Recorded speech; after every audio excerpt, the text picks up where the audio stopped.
Globé arrive en retard et dit bonjour au patron qui le salue, et ainsi il continue avec Monica et Mayara, jusqu'à ce que Rosangela arrive qui essaie d'expliquer la raison de son retard en disant qu'elle avait raté le bus, mais interrompue par le patron qui dit que celle-ci c'était déjà la 3e fois cette semaine qu'elle manquait ce bus, mais son patron Polo dit qu'il ne voulait pas savoir et que chaque jour était une excuse, afin de justifier les absences et les retards et l'envoi au travail. Rosangela demande pardon et dit qu'elle ira mieux. Tati arrive peu après et dit bonjour au patron, qui répond en demandant la raison de ce bonheur. Elle répond et se rend compte qu'elle avait 20 minutes de retard et s'excuse, mais Polo dit que tout allait bien et la laisse aller travailler.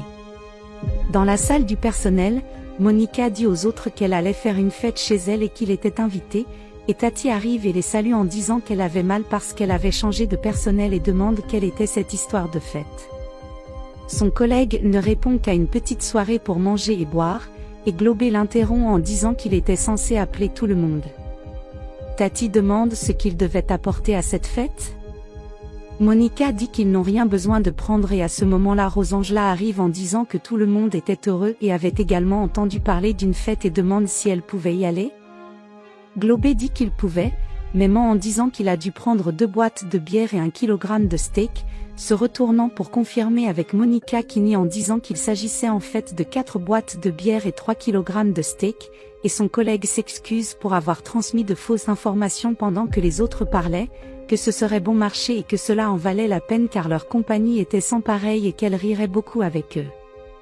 Rosangela dit que puisque ça allait être comme ça, elle ferait mieux de ne pas y aller et de laisser ça pour la prochaine fois et les autres disent de ne pas appeler parce que les fêtes de Monica étaient ennuyeuses. Dès le départ de Rosangela, Tati demande si Monica devenait folle de demander à ce fils de pute d'aller à la fête.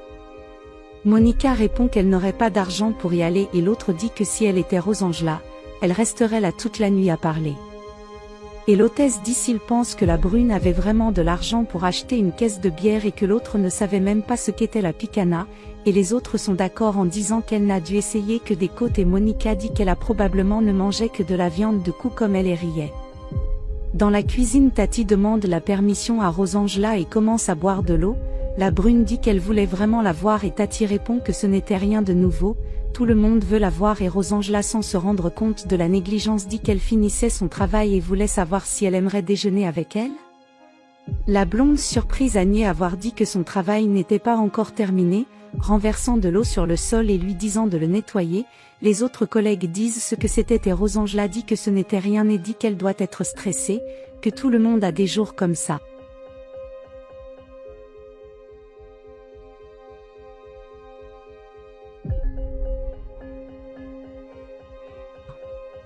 Peu de temps après, Polo arrive, appelant Rosangela pour lui demander où était le café et combien de fois il devrait y aller pour obtenir le café. Était-ce ce que cela lui coûtait d'apporter le café à la réception à chaque fois? Rosangela demande au patron de se calmer et dit qu'elle a déjà préparé le café. En colère, il dit qu'il doit quitter la réception seule pour pouvoir venir la chercher, car elle ne peut pas y aller.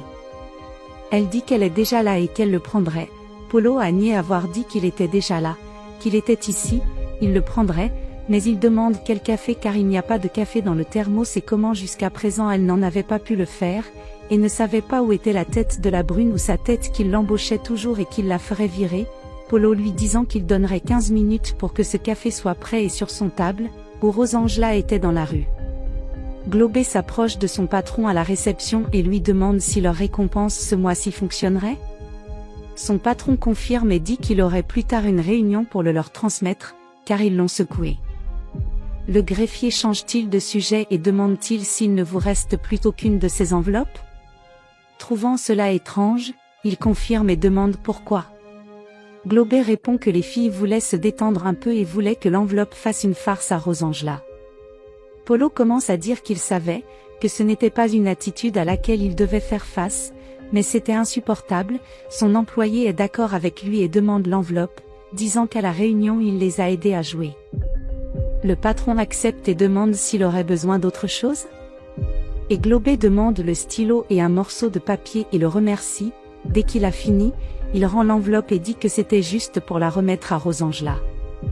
Lors de la réunion, Polo commence à dire qu'ils ont très bien réussi et atteint l'objectif et qu'il avait organisé une prime pour chacun des 200 reais. Tout le monde est content de la nouvelle et ne remarque Rosângela que lorsqu'elle demande si cette prime-tion était pour elle aussi.